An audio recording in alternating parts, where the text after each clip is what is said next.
20% de jeunes en moins au chômage à Bruxelles en un an, un chiffre en baisse depuis 26 mois. La preuve selon Actiris de l'efficacité de la garantie jeune qui offre stage, formation ou emploi à tous les moins de 25 ans à la sortie de l'école.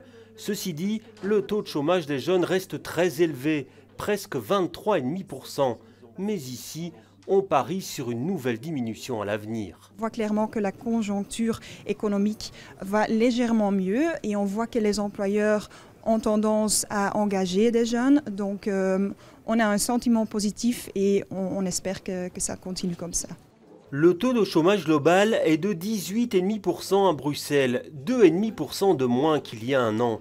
Mais pour certains, il n'y a pas de quoi crier victoire. Cette baisse est en partie artificielle. Les exclusions du chômage ont été nombreuses. Certains se sont tournés vers les CPAS, d'autres ne sont plus inscrits comme demandeurs d'emploi. Ils ont disparu des radars. Certaines personnes sont dans la nature, d'autres se débrouillent sans doute, et puis d'autres ne se débrouillent pas. Et moi je crains que, d'ailleurs on le voit, nos dossiers médiation de dette augmentent étonnamment, donc sont en train de s'endetter, se font exclure de leur logement. Donc voilà, on va avoir toutes les conséquences de ces mesures qui sont dramatiques pour les personnes. Difficile d'en évaluer le nombre. Actiris ne nie pas ce phénomène, mais le relativise.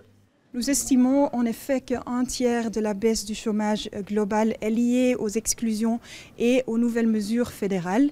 Et c'est en effet une baisse artificielle en partie qui s'ajoute à la baisse réelle, parce qu'il y a aussi vraiment une baisse réelle. Actiris et les CPAS tentent de raccrocher ces oubliés des statistiques. Un travail long et difficile.